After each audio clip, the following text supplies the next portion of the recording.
7, talk too early. Oh, indaba. Talking my business isintu. Nazo zonke indaba zabasha. Indaba. Uyazi-ke on this show we discuss izinto ezithinta i-culture and i-tradition. Bheka nje today yini engizoyi-unpacka nengizokhuluma ngayo. The top 10 things ey'shaya abantu when it comes to isintu esingabantu ikakhulu abamnyama sise-KZN. Ngisho kuthiwa we listening noma ubukele outside of i-province yaKwaZulu Natal, but wekhona lapho obelonga khona ngokwesintu as well as nangokwe-tradition. And I'm joined by Umlondolozi Magubane, uyi-cultural expert Umlondi Magubane. Nkomose kuhamba kahle, it's good ukuthi sibe nawe kwiviki lokuqala lika-2026.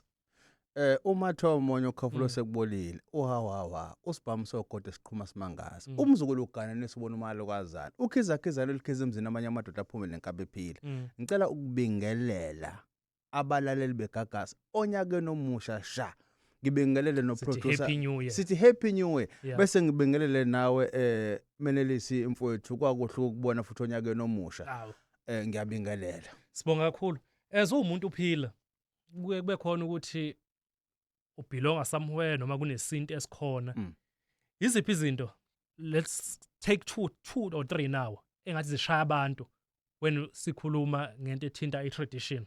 Uyabona mfowethu lento oyithinta njengamanje lolu daba olithinta njengamanje ufana njenganokuthi sizohlaba inkomo seyihlinza sihlahlele sikhiphe namahlinzo siyipheke siphe nabantu sikhiphe zonke inyama lezi zikhona namathambo yonke into manje umlaleli ongawazi amahlinzo uyabona mfowethu izinto ezishaya abantu esintwini asiqale nje ngokuzaleka uzaleke kanjani uzaleke kanjani isiphi isibongo esiphethe impilo yakho nezimfihlo ikakhulukazi abazali abafanazo ukuthi umzali afihle ukuthi ingane njengoba ikhona emhlabeni yafika kanjani yabo nanokuthi ke as umuntu ukhona uzaleke kanje isiphi isibongo esikusekela isiphi isibongo esiphethe impilo yakho abazali bakho bashadile yini baqagcile yini imuphi umsamo okuphethe wena ngesikhathi ufika emhlabeni obani abathi bazoba ithongo elizobheka wena.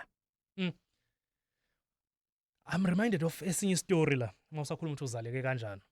Kukhona ingane okuthiwa ziyacela esontweni noma zacelwa kumthandazo ethizeni kuthiwa kumele from time to time kumele ehambe engabe kuleyo muzi lo lapha asizwa khona.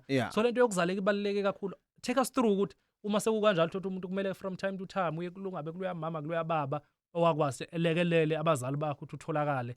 Take us through kuleyo process kuhamba kanjani nanokuthi mawiziba kwenzakalani ingane esuke imiselwe nesuke iceliwe lapho esuke icelwe khona noma lapho esuke imiselwe khona kufanele ihambe bonke noma ngabe isikhulile noma ngabe kuthiwa isesontweni uyabona ingane mangabe ifika emhlabeni kufanele abazali bayobonga la esuke imiselwe khona noma lesuke iceliwe isifikile ukukhula kwayo kufanele ihambe iyobongwa lapho noma kubika ukuthi sikhiphe isigaba. So every stage esikhona ngishiqala ingene esikoleni kufanele kiwe lapho ngoba lezo ngelosi lezo ezisuke zingamele umntwana zisuke zisifisa ukuthi zazi ngayo ukuthi ukusipha isigaba manje ukuze zizoloku zimkhuphula or zimlekelela ngokwempilo nangokwempumelelo kufana njenganokuthi manje wena usubhunguke ekhaya sakwathi washonaphi so uma usubhunguke ekhaya singawazi washonaphi uzoyithatha apha enhlanhla yabo so manje ngesikhathi ubuyela la usukumiselwe khona noma lo usukucelwe khona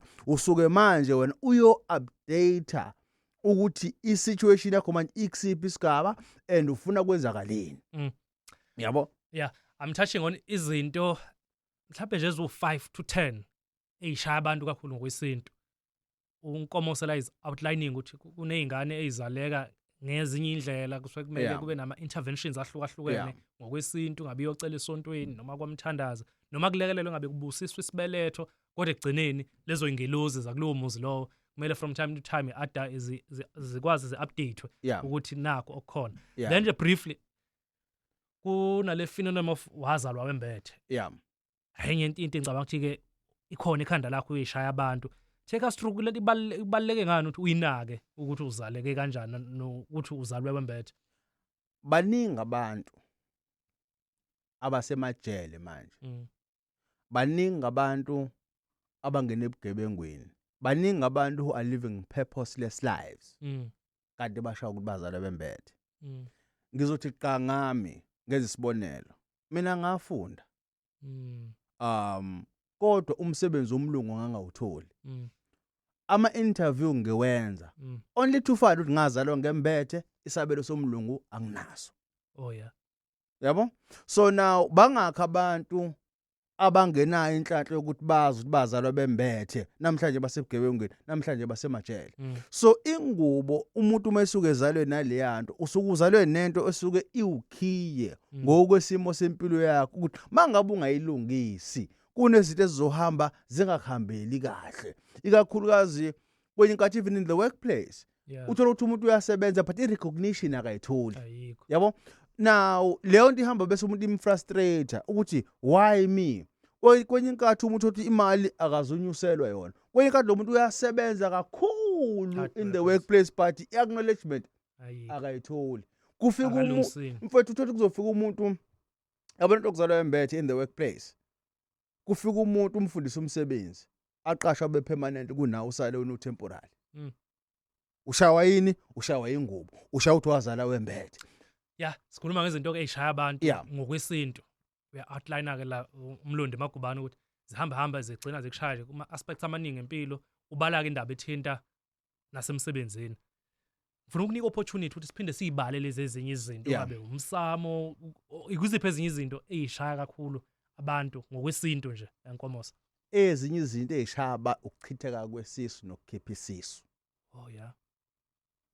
So lokho i-abortion ngokwesintu inomthelela miscarriage. Yeah.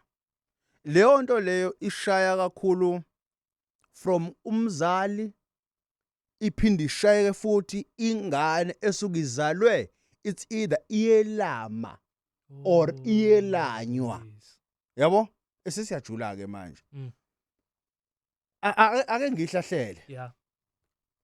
Uma umzali ekhipha isisu noma kube khona miscarriage, kuba khona izinto ezihamba zilimaze yena njenganomzali, ingane ukuthi iyazikhwelezela. Ithi mhlawumbe imali akazuyibona noma uzoba nephunga elithize, especially umuntu wesifazane elizophuma kuyena elingalaphwanga nawo dokotela. Yabo? Usho kwenye inkathi even nakuma relationships. Ama-relationships ukuthi manje awalast kanti kwenza ini? Kwenza lengane. Yabo? Iyalo. Uthi umuntu akathandeki kunesidina yini ilengane. Umzali ke lowo. Now, akasithi ke Ndwando wena ulama lengane noma lengane yakwelama. Sengama siblings ingane wena ya. Izolwa nawe. Isikhwele. Iyakhula futhi I believe. Iyakhula futhi nayo. Yabo? Wenzela umemulo, wenzela ini yakhuliswa umhlonyana yona ithula yenza lokho. Iyalwa. Mangabe kumfana uzolwa. Now kunabantu abaningi who are in relationships sebephila ngokubooster imizwa if bezothokoza no mama ekhaya. Kanti ushawa ukuthi kunengane yomfana endala kunaye esikhulile ija ukwazi ukwenza lezinto ngikhona. So ngoba lo moya ungcolile uend up lo moya usuphila kuyena bese uthothi usuyamlimaza ngoba awukwazi ukwenza izinto zabantu abadala ngikhona ngimdala kunawo mina ngingazenzi. Awuthi ke mina bese ngingena kuwena.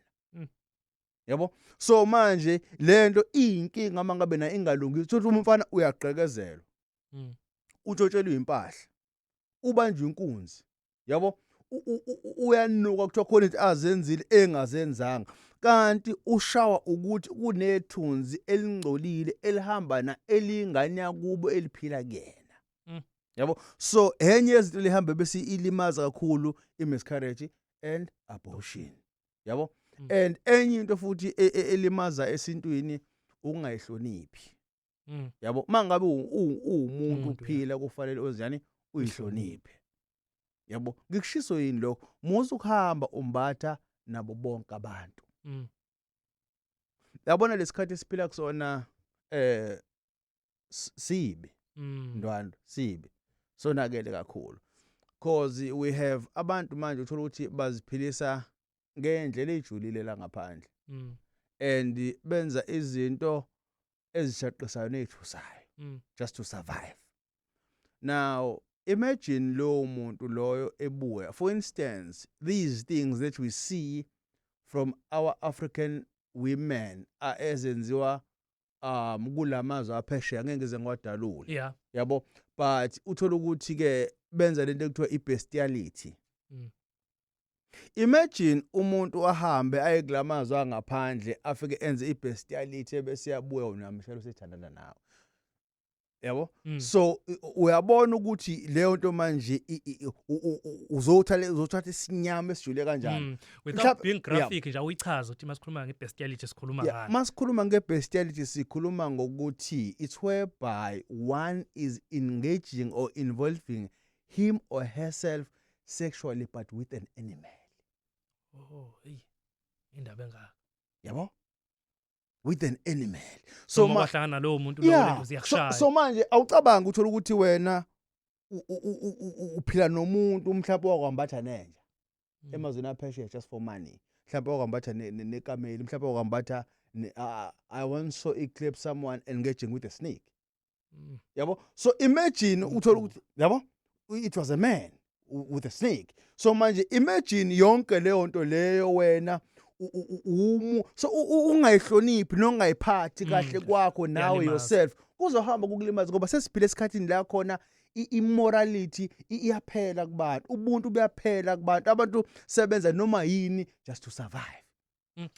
So esikhathini samanje kubalekile ukuthi uyihloniphe, uqine ekuthandazeni, uqine nasekuphahleni ukuze uNkulunkulu ezoba ngakuwe, ukuze mangabe ukuthi mhlawumbe wena ndwande kunontembo oyibonayo uNkulunkulu akuvezele ukulengana ihlambulukile for wena, akuhambe kahle ngoba inkanuko isiphezulu kakhulu, ikhona emakhaya, ikhona emphakathini, ikhona engisho emasontweni ingenile. So manje abantu they do anything and everything just to survive. In closing ngifisa ezinye izinto ekukhalwe ngakhona imiza ekhona emakhaya, kuthiwa ayibikiwe noma kukhona abangenzelwanga imisebenzi, ukubaleka nje to safeguard ikhaya ukuthi ikhaya liyaziwa ama-ancestors, kubaluleke ngani lokho ngoba kuhambe kwabanye kubashaye Nkomoza? Mfowethu angazi noma sekumoya ongcweleni noma sekuyini ekhulumayo, but khona into before ngithinta lo mbuzo wakho, khona enye into ngoba sidlela ngokushaya kwesintu, into eshaya abantu, mfowethu, nokuphehlwa kwamanzi. Yabona mfowethu, ukuphehlwa kwamanzi ngokwesintu lento isikhona iyagqilaza kakhulu ubuthakathi, and kuba wese kakhulu uthola ukuthi amanzi uwaphehlelwa umuntu oyigazi, umuntu wakini ekhaya. So we have abantu abaningi namhlanje, abanye abantu bahobo, abanye abantu abaningi namhlanje impilo zabo umkhuba usekhaya, and umkhuba wasekhaya ke kunzima ukuthi ulapheke lo muntu uyazazi insini ukushanga abantu bakini qobo. So enye yezinto le ekufuna abantu bayisukumele le yokuphehlwa kwamanzi, ukuthi mawusuka uphehlelwe amanzi amnyama wenze njani, yabo, yini ekufanele uyenze wena ukuze uzilaphe kuleyo nto leyo, isiphi isibongo ekufuna usibize ngoba kwenye inkathi kufanele lesakile manje usiyeke ukuthi ukuma kancane ima kulesakile manje isibongo ngoba vele uphehlwe ngaso, funa esinye isibongo esiyigazi lakhe singasikilekele sinqobe lento, yabo. Yini futhi enye esekuvuleka amakhabethe ngathi manje sisengiphethe inkonzo, yini futhi enye eshayayo izichitho. Ngokwesintu abantu bashawa ngezichitho. Uthola ukuthi manje umuntu impilo yakhe uyayizama. For instance, njengoba ukhona uMenelisi ula egagasini, kunomuntu ongakujabuleli wena ukuthi ula, yabo. So uzokushaya ngesichitho ukuthi manje ungazwani no-producer, ungazwani nomphathi wesiteshi, ukuze whenever mhlawumbe mangabe ula uyashortlistwa wena, yabo. Yini ichitho, and le chitho awushawa umuntu okude, ushawa umuntu oseduzane ngoba umuntu okude naye akanandaba nawe, umuntu okude naye akazi legagasini kuyimanje siyakhuluma, but umuntu oseduze nawe ongafuni ukubona uprogressa ngokwempilo ebese yakushaya. So ichitho nazo ziyinkinga kakhulu esithi ziyasilimaza, spirit siphezulu siyaphakama. In closing nje ukubaluleka ukuthi yonke into ekhaya imisebenzi yenziwe, abe nemizi yaqiniswa ukuze kungagcini kulimaza umndeni. Quick one nje mfowethu, ayikho into ebaluleke njenganokulungisa umsamo Yeah. ngoba ungaqinisa ubethele kodwa uma idlozi lingajabulile liyakwazi ukulanda izulu kwelona lelifaka ekhaya. So in all make sure ukuthi umsamo wakho nedlozi lakho niya align li right ngoba makukhona bona labo bantu egcekeni ibona abachitha ukufa, ibona abachitha izitha, ibona abachitha nezinto ezimbi, ibona abachitha nokufa egcekeni, ibona abaletha ukukhanya, ibona abaletha ukuphila. So make sure ukuthi idlozi lakho niya align nalo li happy, niyazi lifunani, nani niyazi ukuthi nicela ini futhi Yeah. kubona. Well, this is a special edition of Indaba Yesintu ngoba uzwa ukuthi spirit isiphezulu. Bengibheka nje ukuthi ngabe iziphi lezi zinto eziphezulu. Top 10, top 5 things ezenza ukuthi zishaye umuntu ngokwesintu. Uyamuzwa kumlondolozi Magubane, cultural aspect, i-outliner, iyibeka, iphinde futhi ikwazi ikucebisa. Le conversation ikhona via Gagas FM app, YouTube, and nakuma socials. Indaba on Gagas FM ku TikTok. Uzoyithola yona le conversation Facebook Indaba with Alex. How do we get hold of you Mlondi Magubane Nkomosi? Usibani Samathongo utholakala ngolwesine nangesonto eClermont. Utholakala enombolweni ezimbili. Eyokuqala ethi 061 921 9881. Esibili ithi 079 4280 757. Ugobela ongenagobela. Oh hayi. So kusho awunawo principal kulungile. Angina principal ubongcwele kuphela. Ngiyakuthola uprincipal omkhulu le wekamoya. Yeah. This conversation ikhona ku Gagas FM app na ku YouTube. Thanks for watching Indaba Yesintu every Wednesday. Whether kune holiday clock sema holiday noma kanjani uhlezi Indaba Yesintu every Wednesday ikhona equipping you ngendaba ethinta culture as well as tradition. Umeneliswa kanti behost show. This is Indaba Yesintu ngolwesithathu kusukela ngo7 kuya ku8 ebusuku. Ama views expressed on Indaba are not ama views eGagasi FM. Your views, your Indaba.